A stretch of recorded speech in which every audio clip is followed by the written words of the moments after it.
प्रिय विद्यार्थियों, कल हमने पढ़ा था आर्गन प्लेन।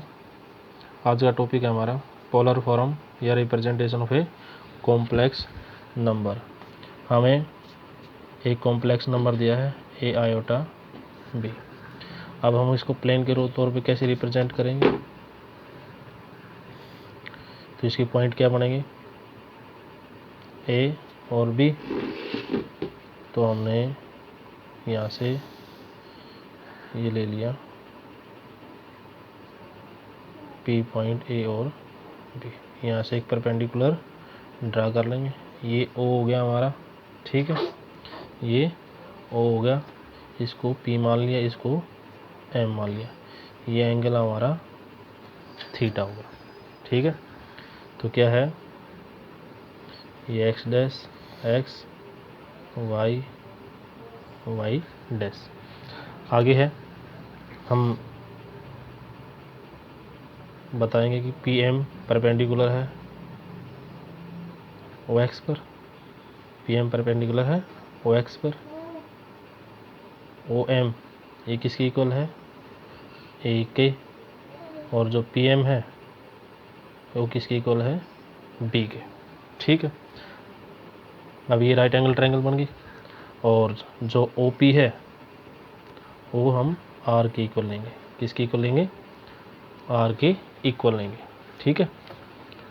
अब देखो, in right angle triangle O M P के अंदर अब हम ए और बी की वैल्यू अकॉर्डिंग टू ट्रिग्नोमेट्री लेंगे। अब देखो, जो हमें निकालना होता है, आपने 10th क्लास में पढ़ा, जो निकालना होता है वो ऊपर, और जिस फॉर्म में निकालना है वो नीचे, O M by O P. तो ओ एम क्या है हमारा, बेस बाई परपेंडिकुलर। तो बेस बाई परपेंडिकुलर क्या होता है, कोस, और जो एंगल दिया है theta. O M O P क्या है, R cos theta. O M की वैल्यू रखो ए, आर इस साइड जाके कोस थीटा। सिमिलरली वे में हमें क्या निकालना है, अब सिमिलरली वे में क्या निकालेंगे, अब P M by O M. तो पी एम क्या है हमारा, परपेंडिकुलर, ये क्या है, हाइपोटेन्यूज, ये हाइपोटेन्यूज था भाई, ये हाइपोटेन्यूज। तो क्या बन गया, P by H sine theta. P M क्या है हमारा, बी, ये आर साइन थीटा। तो बी की वैल्यू क्या आ गई, R sine theta, R sine theta. अब देखो हमारा जेड जो था उसमें देखो ए की वैल्यू कितनी आई हमारी, ए की वैल्यू आई है आर कोस थीटा। बी की वैल्यू क्या है, आयोटा ऐसे कैसे रहेगी, बी की वैल्यू क्या आएगी, R sine theta. R common ले लिया, cos theta plus iota sine theta, ठीक। इसी को हम, जो ये फॉर्म आई है, इसी को हम पोलर फॉर्म या मॉडुलस एम्पलीट्यूड फॉर्म कहते हैं। मॉडुलस एम्पलीट्यूड फॉर्म कहते हैं, मॉडुलस एम्पलीट्यूड फॉर्म कहते हैं। दोबारा फिर सुने, हम किसी भी कॉम्प्लेक्स को क्या लिख सकते हैं, every complex number can be represent in the form of modulus amplitude form. Modulus amplitude form भी बोलते हैं इसको, और दूसरा क्या नाम है इसका, पोलर फॉर्म। यानी कि प्रत्येक complex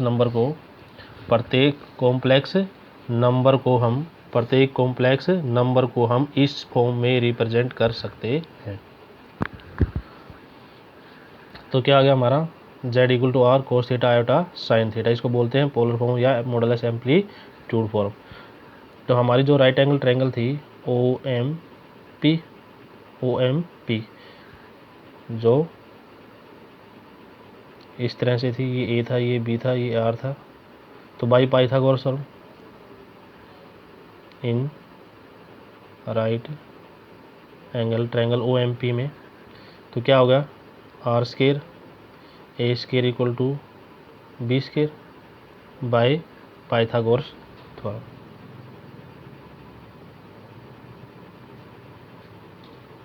bye Pythagoras theorem.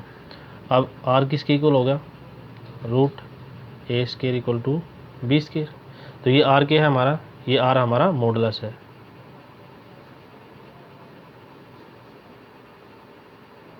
Are क्या है हमारा, मॉडुलस है। ठीक है। उसके बाद थीटा जो है, ये जो एंगल थीटा, इस थीटा को क्या बोलते हैं, इस थीटा को बोलते हैं आर्गुमेंट या एम्पलीट्यूड। क्या बोलते हैं इसको, एम्पलीट्यूड और आर्गुमेंट्स।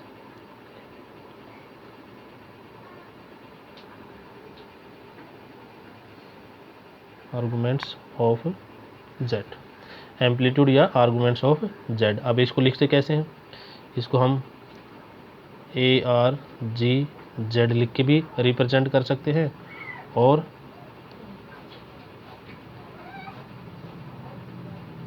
ए एम पी लिख के भी इसको रिप्रेजेंट कर सकते हैं। ये हमारा थीटा होता है। ठीक है।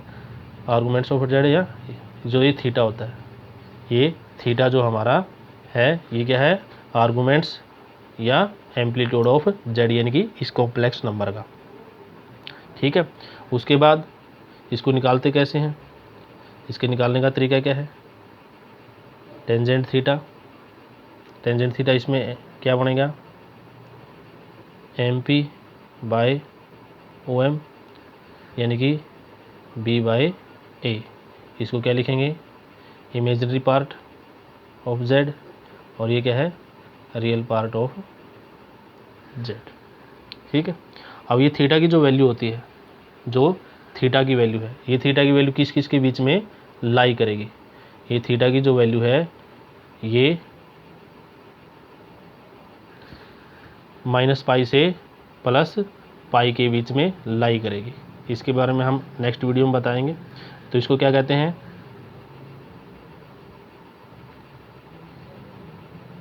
Principal value of